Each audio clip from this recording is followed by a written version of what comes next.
ወዲ ሰብ ናይ ገንዘብ ፍልጦ ኣብ ኢኮኖሚ ነገር ኣብ ልዕሊ ህይወቱ ዝተፈላለዩ ነገራት እናተፈጥሩ እንትኾይኖም ብመጀመርታ ናይ ገንዘብ ፍልጦ ጠዋዩ ምፍላይ ኣለዎ ይብሉ ሳይንቲስታት።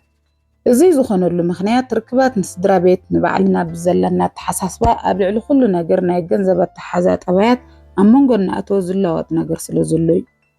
ደቂ ሰባት ክንክሕዶ ብዘይንኽእል መልክዕ ገንዘብ ናይ ዕለታዊ ምንቅስቃስና ብሕድሕድ ነገራት እዙይ ዘይበሃል ተጽዕኖ ኣለዎ። ነዚ እውን ናይ ገንዘብ ፍልጦ ጠባያት ምፍላጥ ኣገዳሲ ዝኸውን። ሎማዓንቲ ኣብዚ ቪድዮ ናይ ገንዘብ ፍልጦና ዘለና ናይ ግላዊ ጠባይ ኣብ 5 መቂልና ክንርኢና። ኣብ ገንዘብ ዘለና ጠባይ ፈሊና ምፍላጥ ኣብ ባዕልና ንክንሰርሕ ይግዘና። ኣብ መወዳእታ ካብዞም 5 ኣየናይ ጠባይ ከም ዝረኸብኩም ኣብ ኮመንት ኣፍልጡና።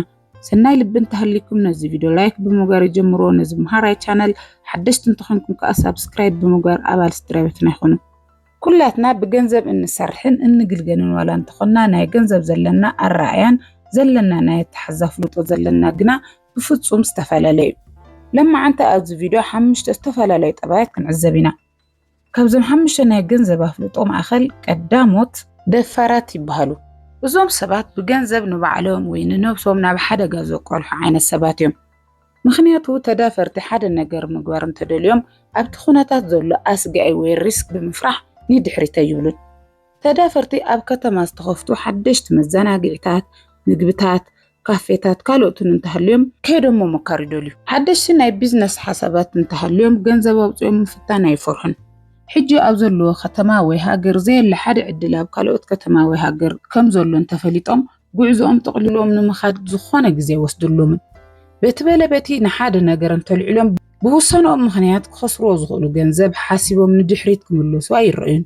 ናይ ገንዘብ ሕቶ ናይ መወዳእታ ሕቶን እዩ። ካብ ገንዘብ ንቅድሚት ክገብርዎ ዘሎ እንተሃልዩ ይቀድሙ። ከምዚኦም ዓይነት ሰባት ብዙሕ ግዜ ክልተ ዓይነት ተጓንፎታት ከጋጥሞም ምስትውዓል ተለመደ እዩ። ቀዳማይ ሃንደበታዊ ብዝወሰንዎ ዝደፈርዎ ነገር ምክንያት ሰሚሩሎም ናብ ሃፍታም እንትሓልፉ፣ ከምኡ እውን ብሓፂር ግዜ ዘይእመን ልዑል ለውጢ እንተምፁ ምርኣይ ዝተለመደ እዩ። ናይዚ ነገር ምክንያት ከዓ ፈተንቲ ብምዃኑ እዩ። ካልኣይ ከዓ ብተጻራሪ እዩ። ሃንደበት ህይወቶም ፋሕፋሕ እንትብል ናብ ዝተሓተ ነገር እንትወርዱ ይረኣዩ። ኣብ ዕዳ ውሽጢ ኣትዮም ዝነበሮም ኩሉ ስኢኖም ብዝወሰኑ ውሳነ ምክንያት ብዙሕ መስዋዕትን ዋጋን ክኸፍሉ ንዕዘብ። እዞም ዓይነት ሰባት ዝመረፅዎን ዝወሰንዎን ነገር የፈላልዮም ደኣ እምበር ክልቲኦም ዘጋጥሞም ዘይተጸበይዎ ውፅኢትን ዘይሓሰብዎ ናይ ዕድል ፀወታን እዩ። ስለዚ እቲ ነገር ከመዛዝንዎን ኩሉ ውፅኢትን ትርፍን ወይ ከዓ መወዳእታ እንታይ ከም ዝደልዩ ብግልጽ ስለ ዘይቐመጡ ከሲሮም ይኹን ኣትርፎም ክልቲኦም ኣብ መወዳእታ ተመሳሳሊ ውፅኢት እዩ። እዚ ከዓ ዕድል ወይ ኣጋጣሚ ይበሃል። ስለዚ ከምዚ ዓይነት ናይ ገንዘብ ፍልጦ ወይ ዝንባለ ዘለዎም ሰባት ልክዕ ከም ቆጠብቲ ናይ ባዕሎም ድኹም ጎኖምን ጠንካራ ጎኖምን ኣለዎም። ከምዚኦም ዓይነት ሰባት ጽቡቕ ጎኖም እንተሪእና ቀዳማይ ካብ ሓደ ተግባሮም ድሕሪት ክፍጠር ዝኽእል ጽቡቕ ነገር ብምሕሳብ ምልዓሎም። ካልኣይ ካብ ምፍራሕ ዝተፈትሐ ኣመላኻኽታን ናጽነትን። ሳልሳይ ውሳነ ንምውሳን ዘይምፍራሕን ዘይምጥርጣርን። ራብዓይ ንገንዘብ ዝህቦ ግምት። እዚ ማለት ነዞም ሰባት ገንዘብ መገልገሊ ጥራይ ስለ ዝኾነ ገንዘብ ንድሌታቶም ንባዕሎም ንምጥቃም ኣብ ግልጋሎት ስለ ዘውዕልዎ ዝተፈለየ ናይ ገንዘብ ፍቅሪ ይኹን ብገንዘብ ምክንያት ዝፍጠር ሓደጋ ዝተሓለዉ እዮም። ምክንያቱ ከዓ ገንዘብ ንዓቶም ናይ መወዳእታ ሕቶ ስለ ዝኾነ። ናይ ደፈራት ድኹም ጎኖም ከዓ ቀዳማይ ብኽእልየ ጥራይ ብምምራሕ ወይ ብምዕዋር ናብ ሓደጋ ምግላጽ። ካልኣይ ብትዕግስቲ ዘይብሎም ዝመጽእ ምህዋኽ። ሳልሳይ ምስ ዝግብኦ ሰብ ዘይተማኸሩ ወይ ዘይተስማዕምዑ ምንቅስቃስ ንዘይምርዳእ መበገሲ ምዃን። ራብዓይ ህይወቶም በኣጋጣምን ብዕድልን ምምላእ። ኩሉ ግዜ ሓድሽ ብዝተፈጠረ ኩነታት ህይወቶም ብዝሰኸነ ዘይምምራሕን ብዝተፈለጠ ጽሩይ ዝበለ ዝደልይዎ ነገር ዘይምህላውን። ከም ግዜኡን ከም ስምዒታቶምን ሽዑን ሽዑ ዝቀየር ጠባይ እዚኦም ዝኣመሰሉ ድኽመታታት ኣብ ደፈራት ነስተውዕል። ስለዚ ናይ ገንዘብ ዝንባለ ጠባይ እዚ ሓደ እዩ ማለት እዩ። ካልኣይ ውሕስና ደሌቲ። ውሕስና ደሌቲ ኣብ ሓደ ነገር እኹል ምድላው ትልሚ ከይውፁ ምንቅስቃስ ፍጹም ኣይፈቱን። ምዝንጋዕ፣ ምስራሕ፣ ምንጋድ ዝኣመሰሉ ነገራት ክገብሩ ይደልዩ። ይኹን ዳ እምበር እዚኦም ኩሎም ነገራት ብግቡእ ትልሚ እንተዘይተገይሩሎም ኩሉ ነገር ኣብ ቁፅፅር እንተዘይኮይኑ ንምእታው ይፈርሑ። ሓደ ነገር ምግባር እንተደልዮም እኹል ትልሚ ምውፃእ ዝኾነ ዓይነት ፀገም ከይበፅሖም እንተጋጢምዎም ነቲ ፀገም መፍትሒ ኣብ ኢዶም ምህላው ምርጋፅ ይደልዩ። እዚኣቶም ካብቶም ደፋራት ፍጹም ተቃራኒ ዝኾነ ናይ ገንዘብ ዝንባል ኣለዎም። ንዕድልን ኣጋጣሚን ዝኾነ ዓይነት ክፍቲ ምግዳፍ ኣይደልዩን። ሙሉእ ብምሉእ ዝተሸምደደ ወይ ዝተፈለጠን ትርፍን ክስራን ምእታው ይመርፁ። ንኩሉ ነገር እኩል ሓበሬታ ምእካቦም በእዳዎም የረጋግፁ። ወሓስ ደሌቲ ኣብ ሓደ ነገር ልክዕ ከም ቆጠብቲ ገንዘብ ናይ ምውፃእ ፀገም የብሎምን። ይኹን እምበር ንምንታይ ከም ዝወፅእ ንምንታይ ምክንያት ከም ዝኾነን ካብ ባጀቶም መንፅር ከም ዘየዋፆምን ከም ዘዋፆምን ብግቡእ ፈሊጦም መጥፋእ ይደልዩ። እዞም ሰባት ከዓ ሂወቶም ዝተፈልጠን ኩሉ ነገር ብትልምድ ምግባሮም ምክንያት ዝተፈልጠን ዝተሸምደደን ሂወት ይመርሑ። ካብኡ ከዓ ንዕድል ቦታ ስለ ዘይህቡ ዕቤቶም ኮነ ዝረኽቦ ዝበፅሑ ቦታ ኩሉ ብናታቶም ስልሒት ወይ ቀመር ዝተቐመጠ እዩ። እዚ ዓይነት ኣካይዳ ሂወቶም ኣሰልቻዊት ክገብረሎም ከም ዝኽእል ዘይተዓዘቡን ዝኾነ ዓይነት ኣድቨንቸሪ ብሂወቶም ዘየእትውን ዘየጋብዙን እዮም። ኩሉ ግዜ ኣብ ናይ በዓልቶም ሓፅር ብምዃኖም ብምቹእነት ጥራይ ይነብሩ። ካብ ምቹእነት ቦታ ምውፃእ ብፍጹም ስለ ዝፈርሑ ንስድራ ቤቶም ይኹን ንብትሕቲኦም ዘለዉ ሰባት ኩሉ ግዜ ተመሳሳልን ዝፈልጥዎን መንገዲ ይመርፁ። እዚ ናይ በዓልቶም ዓሸራ ከየቐመጡ ናይ ባዕሎም ነገር ከይፈጥሩ ይገብሮም። ናይ ምቹእነት ናፈቕቲ ስለ ዝኾኑ ስለ ምቹእነት ብዙሕ ብምሕሳቦም ምክንያት ይጭነቑ። ኩሉ ሻዕ ዋሓስ ወይ ሓላፍነት ዝወስድ ኣካል ይደልዩ። እዚ ምግባሮም ኩሉ ሻዕ ዕቤቶም ኮነ ለውጦም ብሓደ ኪቢ ጥራይ ክኾን ይጅምር።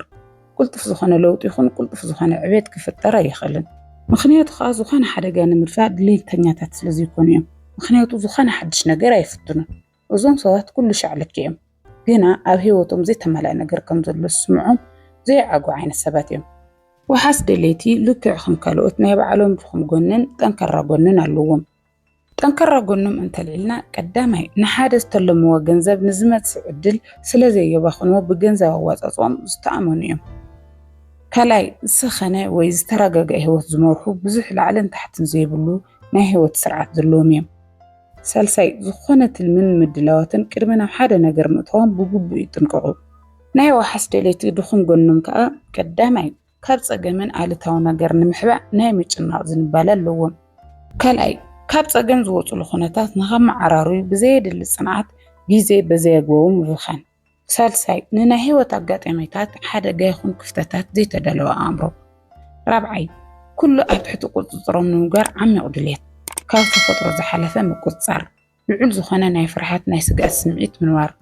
ብዙሕ ነገር ከምዚ እንተኾነኸ እናበሉ ናይ ምጭናቕ ዝንባለ። እዚ ዓይነት ናይ ገንዘብ ዝንባለ ወይ ናይ ወሓስ ድሌት ዝንባለ ጠባይ ይበሃል። ሳልሳይ ከዓ ቆጠብቲ ይበሃሉ። ቆጠብቲ ገንዘብ ካብ ኢዶም ክወፅእ ስለ ዘይፈቱ ብዝተኻለ መጠን ኣብ ኢዶም ዝኣተወ ገንዘብ ምስኣቶም ዝተርፈሉ መንገዲ ይደልዩ።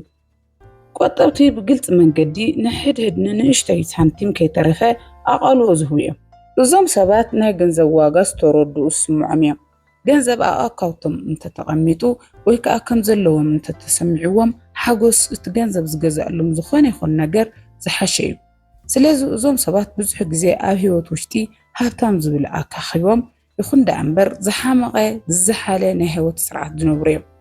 እዚ ማለት ኮፍ ዝበሉሉ ዝተወድአን ክድርበ ዝበፅሕ ኣቕሓ ዝኣረገ ኣብ ውሽጢ ገዝኦም እንትኾን ኣብ ኣካውንቶም ግና ብጣዕሚ ብዙሕ ገንዘብ ይቕመጡ። ምናልባሽ ፅባሕ ዝድለየሉ መዓልቲ ክመፅእ እዩ እንዳበሉ ዝኣረገ ኣቕሓ ይቕምጡ። ቆጠብቲ ኣቕሓ እንተገዚኦም ዋላ በዘየግባቡ ዝከራኸሩን መዘዝ ዘብዝሑን እዮም። ካብኡ እዚ ኩሉ ተኸኻቢሎም ከዓ ንእሽተይ ዝገዝኡ እዮም። እዞም ሰባት ናይ ሂወቶም ስርዓት ክንዲ ዝኣክል ተፀጉሙ ዋላ እንተመሰሉ ኣብ ኣካውንቶም ዝርከብ ገንዘብ ምክንያት ዝኾነ ዓይነት ስጋት ኣይስምዖምን። እዞም ሰባት ናይ ብሓቂ ተተሓትዎም መዓስኹም ተጠራቕምዎ ክትብሎም የዕጋብ መልሲ ይብሎምን። ናታቶም ብሕታዊ ምክንያት ናይ ምቁጣብ ወልፊ ስለ ዝሓዞም ጥራይ ይኸውን። በዚ ምክንያት መሓዝቶምን ቀረብቶምን ዘሎ ሰብ ዋላ በቲ ዘይወፅእ ገንዘብ ዝሓርቁን እዚ ዝኣክል እኳ ኢሎም ነቲ ገንዘብ ብኣእምሮኦም ዝሰልሑ እዮም። ንበዓልቶም እንተደልዮም ዋላ ብንእሽተይ ዝገብሩ እንትኾኑ ንድሌታቶም ግና ፈፂሞም ሕራይ ይብሉን። እዚ ማለት ምዝንጋዕ ምሕጓስ ዝኾነ ዓይነት ቀበጥበት ኣብ ኣቶም ሂወት ቦታ የብሉን። ነዳዲ ዝወደአት መኪንኦም ገንዘብ ዋላ እንተሃልዎም ፈፂሞም ክሳብ መወዳእታ ወይ ክሳብ ኣፋ መሊኦም ኣይፈልጡን። በብቦትኡ በብመንገዱ ኣብ ነዳዲ ዝርከበሉ ቦታታት ደው እናበሉ ናይ ውሕድ ቅርሺ ጥራይ ጥብ እናበሉ ምሽፋር ይመርፁ። ካብ ኢዶም ካብ ዝወፅእ ናይ ገንዘብ በዝሒ ንላዕሊ ምስኣቶም ዝተርፍ ስለ ዝህርፎም ከምኡ ብምግባሮም ዘባኸንዎ ግዜን ጉልበትን ኣየተሓሳስቦምን። እዞም ሰባት እዚ ጠባይ ናይ ባዕሉ ዝኾነ ድኹም ጎኖምን ጠንካራ ወይ ፅቡቅ ጎኖም ኣለዎም። ጠንካራ ወይ ፅቡቅ ጎኖም እንተወሲድና ቀዳማይ ብምቁጣብ ፍሉይን ናይ ብሓቅን ሓጎስ ምርካብ፣ ካልኣይ ገንዘብ ብሓላፍነት ብተኣማንነት ብምሓዝ ዝተፈለጡ እዮም። ሳልሳይ ብስምዒት ተደፋፊኦም ብሃንደበት ተለዓኢሎም ገንዘብ ዘየውፅእ ዝኾነ ዝግዛእ ዘይገዝኡ ብምዃኖም ገንዘቦም መተኣማመኒ እዩ። ናይዞም ቆጠብቱ ድኹም ጎኖም ከዓ ቀዳማይ ኣብ ሰዓቱ ገንዘብ ብምውፃእ ዝርከብ ሓጎስ ምስኣን፣ ካልኣይ ገንዘብ ኣብ ምእካብ እናሃለዉ ካብ ልክዕ ንላዕሊ ዝተጨነቐ ትልሚ ምውፃእ፣ ሳልሳይ ናይ ገንዘብ ኣወፃፅኣ ገንዘብ እናሃለዎም ዋላ ኣብ ዝረኸሰ ቦታን ናይ ሕሱራት ኣቑሑትን ዝጠወቑ ወይ ከዓ ኩሉ ግዜ ሕሱር እናለለዩ ዝገዝኡ እዮም። ራብዓይ ካብ ዝኾነ ንላዕሊ ገንዘብ ብምቕዳም ፎቶቶም መሓዝቶም ስድራ ቤቶም ምቕያም። ብሓፈሻ ናይ ቆጠብቱ ድኹም ጎኖም ካብ ልክዕ ዝሓለፈ ናይ ገንዘብ ፍቕሪ ምልካፍ እዩ። በዚ ምኽንያት ናይ ህይወቶም ካብ 180% ገንዘብ ብምእካብ የጥፍኡ እንተኢልና ምግናነ ይኸውንን። ከምዚኦም ዓይነት ሰባት ብዙሕ ግዜ ንገንዘብ ዝህቦ ቦታ እምበር ንበዓልቶም ዝህቦ ቦታ ስለዘይብሎም ከፊእዎም ቀጢኖም ምሽኪኖም ተጎዲኦም ምርኣይ ዝተለመደ እዩ። እዚ ሳልሳይ ናይ ገንዘብ ዝንባለ እዩ። ራብዓይ መባኽንቲ ብዝኸድዎ ቦታ ብምልኡ ዝግዛእ ነገር እንተረኺቦም ዘይገዝኡ ምሕላፍ ኣይኽእሉን። ሓደ ነገር ቃሕ እንተኢልዎም ናይ ግድን ክግዛእ ኣለዎ። ሓደ ነገር ክገዝኡ ናብ ዕዳጋ እንተኸይዶም ንእግረ መገዶም ብዙሕ ነገራት ኣኻኺቦም ናይ ምምፃእ ልማድ ወይ ዝንባለ ኣለዎም። መባኽንቲ ብዙሕ ግዜ ካብ ልክዕ ዝሓለፈ ጋበዝቲ እዮም። በቢካፊኡ በቢምግቤቱ ብርሑቕ ዝምገቡ ዝረኣይዎም ዝፈልጥዎም ሰባት እንተረኺቦም ተኸፊሉ ይበሎም ብምባል ዝኽፍሉ እዮም። ናይ መርዓ፣ ናይ ምርቃት፣ ናይ ልደትን ዝተፈላለዩ ኣጋጣሚታት ብምጥቃም ንፈተውቶም ኩሎም ዘሎን ዘየለን ውህብቶ ብምሃብ ሓጎስ ይረኽቡ። ኣባኽንቲ ገንዘብ ዘይብሎም ዋላ ተለቂሖም ዋላ እንተኾነ ንምውፃእ ልዑል ድሌት ስለ ዘለዎም ዕዳ ምእታዎም ዝሰፍሐ እዩ። መባኽንቲ ብዙሕ ግዜ ኣብ ኢደይ ገንዘብ ወይ ቅርሺ እንተፀኒሑ ይጨንቀኒ ኣውፅኡ ይብለኒ ዝብሉን ናይ ብሓቂ ንንእሽቶ ይኹን ንብዙሕ ገንዘብ ንፅባሒቱ ወፃኢቶም ዘይርከብሉ ሰባት እዮም። እዚኣቶም ካብ ቆጠብቲ ፈፂሞም ተፃረርቲ ዝኾኑ ሰባት እዮም። ብገንዘቦም ሓጎስ ምግዛእ ጥራይ ዝደልዩ እዮም። ቆዶና መስተ፣ ፍቅዶና ዲስኮ ወዘተ ዘፍስዎ ቅርሺ ንሳቶም ዝጥቀምሉ ጥራይ ኣይኮነን፣ ስቕ ኢሎም ይብትኑ። ካብኡ ከዓ ብንእሽተይ ምርኣይ ወይ ረኣይሉ ዝፈትዉ እዮም። መባኽንቲ ሰብ ኣብ ዝተኣከበሉ ምስ መሓዝቶም ኮፍ ኣብ ዝበሉሉ እዋን እቲ ዝለዓለ ብፅሒት ከፈልቲ እዮም። ገንዘብ ኣየባኽኑን እንተዝበሃሉ እኳ ንበዓልቶም ዝገዝእዎ ክዳን፣ ጫማ ከምኡውን ዝምገብሉ ብዙሓት እዮም። እዞም ነገራት እንትገብሩ ከም ዘባኽኑ ዘይቆጥሩ እዮም። ካብኡ ሓሊፉ ከም ዝቁጥቡ ዝስምዖም እዮም። መባኽንቲ ኣብ መላእ ዓለም ካብ 4% ንላዕሊ ናይ ዝምባል ኣለዎም። ግና ኸ ኣብ ናይ በዓልቶም መግለፂ ኣለዎም። ኣባኽንቲ ድልየታቶም ምዕቃብ ዘይኽእሉን ስምዒቶም ምቁፅፃር ዘይኽእሉ ዓይነት ሰባት እዮም። ደልዮም ቆፂሎም ከዓ ገይሮም እዮም። ብማዕረ ሰዓት ምድላይን ምትግባርን ዘከናውኑ እዮም። ኣርሒቆም ዘይሩ ዓይነት ሰባት እዮም። ኣባኽንቲ ናይ በዓልቶም ዝኾነ ድኹም ጎኖምን ጠንከራ ጎኖምን ኣለዎም። ጠንከራ ጎኖም እንተልዒልና ቀዳማይ ንሎማዓንቲ ጥራይ ዝሓስቡን ዘይጭነቑን እዮም። ካልኣይ ብውህብቶ ሰባት ብምሕጋዝን ብምሕጓስን ዝፍተው እዮም። ሳልሳይ ካብ ገንዘብ ፍቕሪ ናፃ ብምዃኖም ዝኾነ ዓይነት ፍርሃት ኮነ ስግኣት ዘይብሎም ሰባት እዮም። ናይ ኣባኽንቱ ድኹም ጎኖም ከዓ ብስምዒት ብምዝዋር ንዝረብሕን ዘይረብሕን ገንዘብ ምብኻን ዘየማኸሩ ሃንደበታዊ ብዝውስንዎ ምኽንያታት ምስ ሓዳሮም ኮነ ምስ መሳርሕቶም ምብኣስ፣ ዝተተለመሉ ቅርሺ ብሃንደበት ብምጥፋእ ብፍላይ ኣብ በዓላት እዋን ብሓጎስ ተላዕሉ ትልሚ ኩሉ ምዝባዕ፣ ቅልጡፍ ዝኾነ ናይ ኢኮኖሚ ቀውሲ ንበዓልቶም ናብ ቦትኦም ንምምላስ እንትፅዕሩ ይኹን ዳ እምበር ብህፁፅ ዝቕየር ናይ ኢኮኖሚ ኩነታት ናቶቶም ካሊእ ፀገም ከዓ ናይ ገንዘብ ሓይልን በዝሒ ናይ ገንዘብ ዕድል የምልጦም። ለውጢ ኣብዚኣቶም ምርኣይ ዘይሕሰብ እዩ። እዚ ራብዓይ ናይ ገንዘብ ዝንባለ እዩ። ሓምሻይ ናይ ገንዘብ ዝንባለ ከዓ ኮኸባት።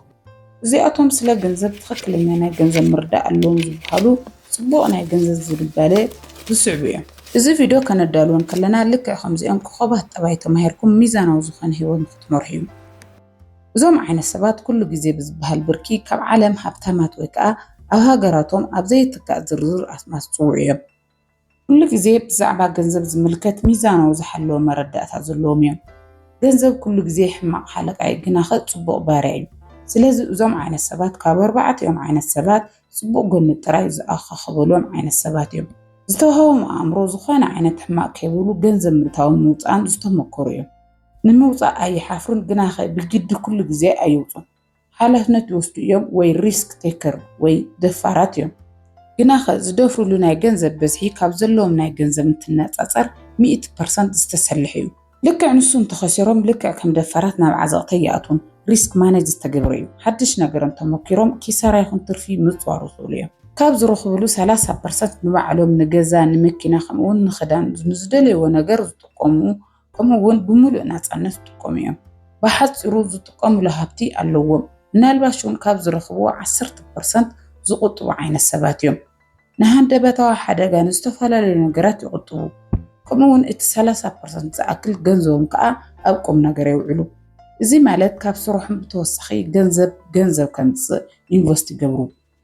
ይኹን እምበር ልክዕ ከም ደሌቲ ወሓስ ብ30% ኣብ ልዕሊ ወፃኢኦም ልክዕ ፅንዓትን ትልምን ገይሮም ዝጓዓዙ እዮም። ኣብ ልዕሊ ከም ዝበልናዮ ግና 20% ናይ ገንዘብ ሃብቶም ኣብ ዘይረጋገፅ ነገር ዘውፁ እዮም። ሕጂ ዝበልናዮ እንተደሚርኩሞ ካብ 100% 90% ከም ዘውፁ ትርድኡ። ዝተረፈ 10% ከዓ ንሰናይ ስራሕን ንኣምላኾም ወይ ንፈጣሪኦም ዝምልሱ እዮም። እዞም ዓይነት ሰባት ንምልጋስ እውን ዝተባረኹ ስለ ዝኾኑ ተወሳኺ ዝተዋሃቦም እዮም። ነዚ እውን ሂወቶም ቅልጡፍን ዝተረጋገ ለውጢ ዘለዎ ዝኸውን ከምኡውን ኩሉ ግዜ ዝዓብዩን ዝውስኹን እዮም። ሓደ እዋን ብዝወስድዎ ሪስክ ከስሩን ክወድቁን ይኽእሉ። ግናኸ ሙሉእ ብሙሉእ ስለ ዘይፃወቱ ናብ ዝኸፍአ ሓደጋ ኣይጋለፁን። ስለዚ እዞም ዓይነት ሰባት ዝሰኸነን ጽቡቕ ሂወት ዘለዎም ምኽንያት ገንዘቦም ብጽቡቕ ክፍላት ስለ ዝጥቀሙ እዮም። እዚኦም 10 ይቁጥቡ፣ 30% ንባዕሎም ይቁጥቡ፣ 30% ዘረጋገፁ ውፅኢታዊ ዝኾነ ነገር ኢንቨስት ይገብሩ፣ 20% ከዓ ብዘይተረጋገፀ ነገር ዋላ እንተኾነ ሪስክ ወሲዶም ኢንቨስት ይገብሩ፣ 10 ንፈጣሪኦም ንሰናይ ግብሪ የውዕሉ። እዚ ዓይነት ናይ ገንዘብ ዝምባለ ዘለዎም ሰባት ሕጉሳትን ዝሰኸነ ሂወት ይነብሮም። ንናይ ገንዘብ ፍቕሪ እውን ዝቃልሑ ይኮነን። ሂወት ብሓጎስ መጣዓም ዝኽእሉ ዓይነት ሰባት እዮም። ንስኻትኩም ኣበየናይ ናይ ገንዘብ ዝምባለ ረኺብኩሞ ብቁልጡፍ ናብዞም ኮኸባት ዝበልናዮም ክትቅየሩ ምኽርና ንልግሰልኩም። ንሎማዓንቲ ዘደለናዮ እዚ ይመስል። እንተፈቲኹሞ ላይክ፣ ሳብ ሕጂ ስድራ ቤትና ዘይኮንኩም ከዓ ሳብስክራይብ ብምግባር ደጊምና ክንራኸብ ኣባ ስድራ ቤትና ይኹኑ። ይቐኒየለይ። ቻው ቻው። ጠጥዑሙ ኩሉ ሰብ ዓለም። ብዛዕባ ለባምነትን ብልሕን ደቂ ኣንስትዮ ክንዘራረብ ኢና። ሎሚ ሓንቲ ለባም ጓል ኣንስተይቲ ኣብ ዘረባ፣ ኣብ ኣተሓሳስባ፣ ኣብ ግብራን ክትጥቀመሎም ዝግባኣ 8 ወሰንቲ ነጥብታት ንርኢ ኢና። እዞም ነጥብታት እዚኦም ክብረትኪ ዝውስኹን ንዓወትኪ መንገዲ ዝፀርጉን እዮም። እታ ቀዳመይትን ኣዝያ ወሳኒት መለለይት ለባም ጓል ኣንስተይቲ ጥበብ ኣብ ኣዘራርባ እዩ። ብዙሕ ሰብ ዘረባ ጥራይ ዝመስሎ ንሳ ግን ስቕታውን ቋንቋ ምዃኑ ትርዳእያ። ንኣብነት ኣብ ዘየድሊ ክትዕ ወይ ሓሜታ ክትኣቱ ኣይትረአን። ሰባት ክዛረቡ ከለዉ ስምዒት እምበር ተሃዋኺት ምላሽ ኣይኮነትን። ዝተዛረብክዎ ቃል ንሰብ ካህንእ ድዩ ወይስ ከቑስል ኢላ ቅድመ ምዝራባ ትመዝን። ሓንቲ ለባም ጓል ኣንስተይቲ ብዘረባኣ ሰላም ትዘርእ፣ ዝተጨነቑ ተጽናዕንዕ፣ ንዝተጋገዩ ድማ ብጥበብ ትእርም። እንተዘይ ኮይኑ ክብራ ንምርኣይ ኢላ ድምፂ ኣይተልዕልን። ዘረባኺ ንጹርን ሓፂርን ክኸውን ከሎ ክብሪኺ ኣብ ቅድሚ ሰባት ኣዝዩ ይውስኽ። ንስኹም ከ ካብ ምዝራብን ስቕ ካብ ምባልን ኣየናይ እዩ ዝኸብደኩም? ኣብ ኮመንት ጻሓፉልና ክንመሃረሉ። ካልኣይ መለለየት ሓንቲ ለባም ጓል ኣንስተይቲ ስምዒታታ ክትቆፃፀር ምኽኣላ እዩ። ዓለምና ብብዙሕ ፈተናታትን ዘቆጥዑ ነገራትን ዝተመልአት እያ። ለባም ጓል ኣንስተይቲ ግና ንስምዒታታ ከም ልጓም ጌራ ትሕዞ እምበር ስምዒታታ ክመርሖ ኣይትፈቅድን። ንኣብነት ሓደ ሰብ ምስ ዘቆጥዕኪ ወይ ዘይተፀብኽዮ ነገር ምስ ዘጋጥመኪ ብእንኡ ብሕርቃን ምላሽ ካብ ምሃብ ሓንሳብ ደው ኢልክ ምትንፋስ ዓብዪ ብልሒ እዩ። ለባም ጓል ኣንስተይቲ ሕጂ ትዛረበሉ ጽባሕ ከጣዓሰኒ ድዩ ኢላ ተሓስብ እያ። ስምዒትኪ ክትቆፃፀር ክትክእል ከለኺ ንመንፈስኪ ሰላም ትህብዮ፣ ነፀላእትኺ ድማ ዕድል ኣይትህብዮምን። ብስምዒት ተደሪኹ ዝውሰድ ስጉምቲ መብዛሕትኡ ግዜ ናብ ጣዕሳ እዩ ዘምርሕ። ስለዚ ለባም ጓል ኣንስተይቲ ንውሽጣዊ ሰላማ ካብ ኩሉ ንላዕሊ ትሕልዎ። ሓደ ሰብ ምስ ዘቆጥዐኪ ቅድሚ ምላሽ ምሃብኪ ካብ 1 ክሳብ 10 ቁፅሪ ቁፀሪ። ኣብ ሂወትኩም ብስምዒት ተደሪኽኩም ዝወሰድኩሞ ስጉምቲ ተጣዒስኩም ትፈልጡ ዲኹም? ኣብ ኮመንት ጻሓፉልና ኩላትና ክንመሃረሉ። ሳልሳይ መለለየት ሓንቲ ለባም ጓል ኣንስተይቲ ንገዛ ርእሳ ዘለዋ ልዑል ክብሪ እዩ። ንገዛ ርእሳ ምኽባር ማለት ትዕቢት ማለት ዘይኮነስ ንመንነታ፣ ንኽብራታ፣ ንዓቕማን ኣፀቢቓ ትፈልጣ እያ ማለት እዩ። ሓንቲ ለባም ጓል ኣንስተይቲ ሰባት ብኸመይ ክሕዝዋ ከም ዘለዎም ብተግባራን ብባህርያታን እያ መንገዲ ትሕብር። ክብራ ኣብ ዘይሕልወሉ ቦታን ዋጋ ኣብ ዘይወሃበሉ ዝርርብን ብጥበብ ርእሳ ተርሕቕ። ካብ ዝኾነ ሰብ ንላዕሊ ኣነ ንርእሰይ ክኸብር ኣለኒ ኢላ ተኣምን። ንርእስኺ ክትኽብሪ ከለኺ ሰባት እውን ንዓኺ ንምኽባር ይግደዱ።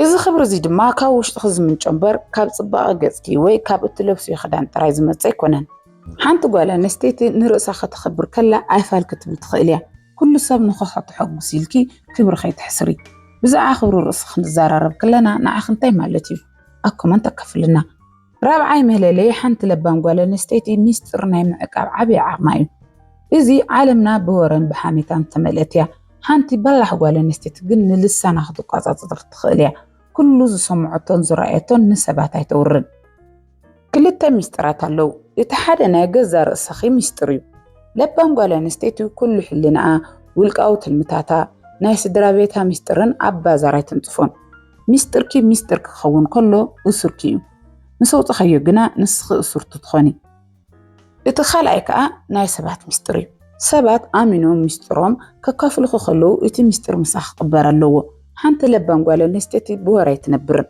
سبات أبقى زخير ميستر أيوة سنيلوم كأمنو لاخلو وزي كابزو خان هابتلع على الخبري حسو يومو ميستر كتحزي تخيل قوالا نستيتي أبقدم سبات زلوها تسمع عنات يهاسسيو ميستر كتحزي خدك اللي خلخ جن سبات يفوتوخي يخبروخي كم عباي لبان دما يرؤيخي حدا سب حامي تحزو الكتمات خلو بلبونا نزنا قرزي كسهم عيدلنيه إلكم حلاف نه لبان ملكتيو أو هيوتكم ميستركم أوتيكم زحزنوكم سباقات إنكم يفلدوا إتتمرتي انتاي نيرو أكم وانتا كفلنا حامشاي ملاليت حانت لبان قوالا نستيتي نواغا جزي عصبيغا مفلاتايو جزي كابزوخان هابتلا على خطكا زي يخلوه طموخانو تردع سلازي دما جزي أبزي يدل العلال أو حاميتا ويدما أما حبراو مديا بخنطو خطأ أي تفكدن حانتي بلح قوالا نستيتي جزي هابتي لا تأمن معالتا بتلميات تجمر نجزر رأسان محاش نسرحا نسدرابيتان نمنفساو هيوتان زخون جزي أصبقات مقل أبزي ربح نجر جزي مدفع مالت هيوت مدفع مالوت يزبلت حساس باللوا تعزو انتخوينكم عوتات زخانا دك أنستيو كل جزي بسرحة مداتين إذا مالت جن جزي عرفتي بلن المالت زي كونس نفس وقف دقيقة نمنتاي كم توعل تفلت جزي خاخت كتو انتخيلكي نوت انكي ختا تقدر تخيلي إذا جمع نيرس تأمان نتكي فلفل يخون لومي ما عالت جزيكم أمن تايت فيكمو حسب دولكم حسولو ناخدكم جزيكم سرقكم عاوينا قرن تايو سلك ديو ويس زيد العلال أكو من صحف لنخن مهرلو شرشاي ملاليت حانت لبان قوالا نستيتو كل جزي نممهر دلوت مخانايو لبا منت مالت كل نقر فليت كمودع مالت زي كونس جانا زمهر بزح نقر كمزولو مفلاتيو حانت بلح قوالا نستيتي أنا خلو فلت يزبلتي بيتي بلان كاب عبيتي طبب تقسم كم مزنقة تمكرو توصد كم نشتيون كي طرفي حدش حسب نمسمع دلوتي نقا أمرأة بنباب مصحفتي بتقمت حستات ودما بحدش تخيلاتات كل جزي كتب الحوت تصعر أمر خمس عبي عالم كون مسؤول عبي لا تأمن كتب مهار دلوت زخانت قوالا نستيتي مس جزي كتسمع مع تخيليا كناتات كغيرو خلو ونسهم بفلتات ببلحات تغير سلازي كل جزي نحدش تناقرات عين خي كفوت يخن أما عالتي انت أنا عصرت 5 دقيقة نباوي تقام فيديو مرأي نمار قوريو أبز قربا جزي استمهاركي حدش نقر انت يالو أبكم انت كفلنا شرعي مالليت حانت لبان قوالا نستيتي نساقامات ببلحن بهدأة النفتحايو هيوات ببدهاتات كقاطم واخلو حانت بلح قوالا نستيتي تسفى خم قراص ويكام مقروم رام ترحق أبكن دسلام انتاي زيبوت حني لا تبكي كما يقرين نزناقر زي كفوتح خيلي لا يتحسب ساقامات نعاخن مسبار زي كونس نعاخن مهنات كزموتو تردع أو جزي جنكي أمرأة أهدي عمفتحت دلي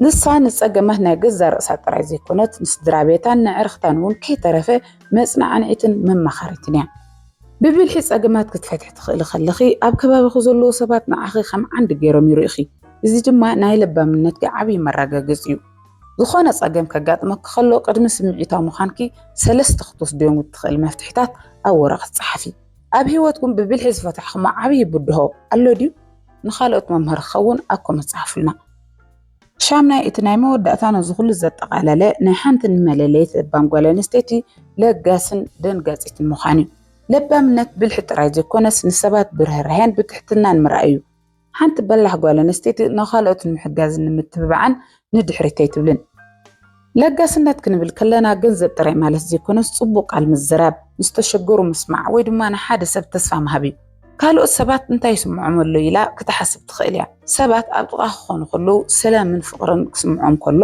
እዚ ናይ ሓቀኛ ውሽጣዊ ጽባቐ ፍልፍል እዩ ሓንቲ ለባም ጓል ኣንስተይቲ ብብልሃት ትኽበር ብትሕትና ድማ እትፍቶ እያ ለውሃት ንዓኽ ዝሕስር ዘይኮነስ ንመንነትኪ ዝያዳ ዘንጸባርቕ ዓብዪ መርኣያ እዩ ሎማዓንቲ ንሓደ ሰብ ጽቡቕ ቃል ብምዝራብ ወይ ብምሕጋዝ ክትውዕሉ ፈትኑ ካብዞም 8 ነጥብታት ንዓኹም ዝያዳ ዝፈትኹሞ ወይ ክትሰርሕሉ ዝደለኹም ነጥቢ ኣየና እዩ ኣብ ኮመንት ኣካፍሉና እምበኣርከስ እዞም 8 ነጥብታት ነዚ ናይ ሎማዓንቲ ቪድዮታትና ነይሮም እዚኦም ኣብ ሂወትካ ክትትግብሮም ተደኣ ጀሚርኪ ንርእሲ ጥራይ ዘይኮነስ ንኸባቢ ይኹን ክትቀይር ኢኺ እዚ ቪድዮ እንተደኣ ፈቲኹሞ ላይክ ክትገብሩ ወይ ትረስዑ ከምኡ እውን ንኻልኦት ኣሓትና ንምብፃሕ ሼር ግበርዎ ሓደሽቲ ትኾንኩም ከዓ ሰብስክራይብ ብምግባር ስድራ ቤትና ይኹኑ ኣብ ዝቕፅል ቪድዮ ክሳብ ንራኸብ ሰላም ተጥዕሙ ንኹሉ ሰብ ዓለም ቻው ቻው